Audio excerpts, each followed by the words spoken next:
the poster in the middle is something that was displayed at the 1999 College World Series in Omaha. It was above one of the memorabilia tents, so it wasn't for sale. But after the World Series was over, I offered the vendor $50, and he sold it to me. So that is the poster that went there. Above that is a bat commemorating the ending of the stadium that the World Series was played in. Rosenblatt Stadium was closed in the late 2000s, and that is a numbered bat commemorating the end of that stadium. On the left and right hand side, in these cases, is different memorabilia, different autograph things. I have autographs of Herman Kilbrew, Rod Crew on his bobbleheads, different Hall of Fame members. Buck O'Neill is a historian of Negro League baseball. And I met him at the Kansas City Royals game back in 1998. He took a shine to me and autographed some stuff for me, and then led us on a tour of the Negro League Hall of Fame in Kansas City, Missouri the next day. On the right-hand side is different memorabilia, specifically of Minnesota Twins players and bobbleheads. Each shelf is designated to a specific player or a specific position. Like I have a shelf for all the Minnesota Twins pitchers. I have autographed balls from Jim Mudcat Grant, Jack Morris, Frank Viola and Jeff Reardon. There's a shelf exclusively of Kirby Puckett bobbleheads, and he has signed a few of those. And I also have a shelf here of Joe Mauer. And one bobblehead that I think is specifically important to me is a bobblehead of him when he played in the minor leagues, the Quad City River Bandits. And he signed that for me, and when I met him to sign it, he had never seen the bobblehead before. So he took a specific interest in that. And then the bottom shelf is a shelf dedicated to Paul Molitor, and I have his autograph on a couple baseballs.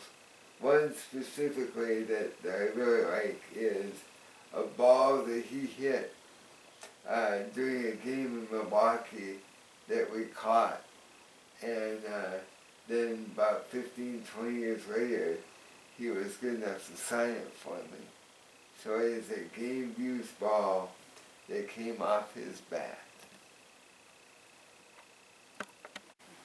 So Eric, one question I have is, do you ever buy sports memorabilia off of eBay or places like that? I do not. This is all stuff that I have either gathered on my own by just pure collection. Some of the stuff I have purchased, but the vast majority is stuff that I acquired through my own efforts. Is there any place in Rochester that a person can go to buy sports memorabilia? I would think so, but I haven't frequented any of those. This is all stuff I've gotten by standing in line at different venues, or just by happenstance running into the players. I haven't shopped for any of this stuff. Well, that's what makes it remarkable is the fact that you have a personal contact with each and every item. Yes, thank you. And that's given me some of the pride of this stuff, is that not only the value of it, but the stories or the happenstance of being able to collect the stuff has made it fun, because almost every ball has a story behind it. Well, and the athletes that you've met along the way as well, it's wonderful. Yes, I turned 50 now this year, so a lot of the stuff has longevity to it now too. Okay. Those above there are dolls in their original cases of the 4 supposed greatest baseball players of their time. From left to right, it is Cy Young, then Lou Gehrig, Ty Cobb, and the last one is Babe Ruth. And they are, like I said, in the original boxes and have never been opened. This is a collection of Viking memorabilia. The print on the immediate left-hand side is guys that have been inducted into the National Football League Hall of Fame. The ones on the bottom are in, and they are Bud Grant, Alan Page, and Fan Tarkington. The ones above that are people who at the time were not in the Hall of Fame, but have been nominated to be in the Hall of Fame.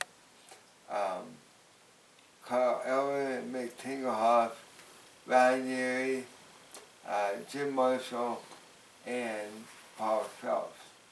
Now, since the printing of that picture, a couple of them men are already now in the Hall of Fame. To the immediate left of that, in the middle, is a picture of a painting of Bud Grant commemorating his induction to the Hall of Fame, and that is autographed.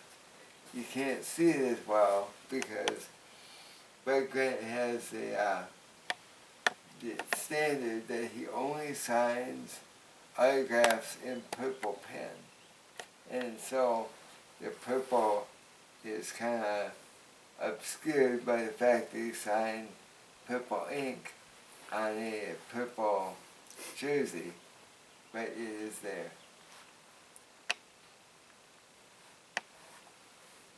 And then the picture on the immediate right then is the various defensive players that have played for the Vikings that are considered the best of the best. It's a collage of the people that played defensive positions, mostly all the linebackers in the day, from Jeff Seaman to Wally Hilgenberg, Roy Winston, Scott Stilwell, and so on. The small picture on top is a signed picture of the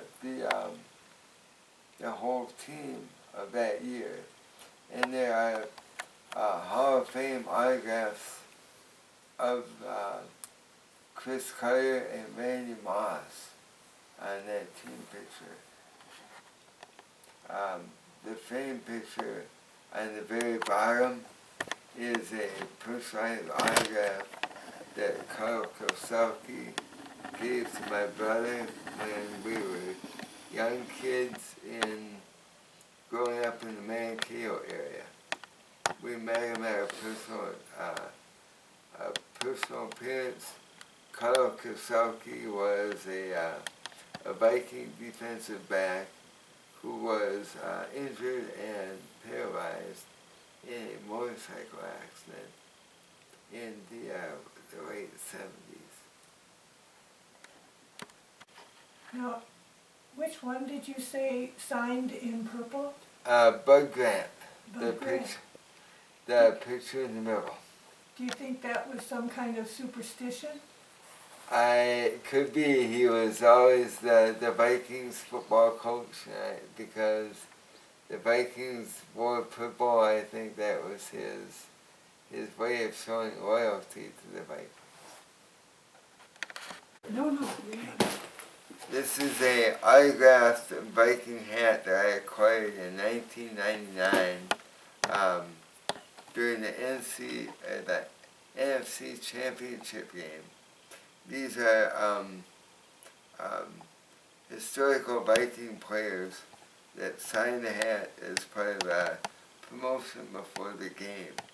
It is Bill Brown, Wally Hilgenberg, Mick Tingelhoff, Dave Osborne, and Carl Eller, and they've all signed this hat.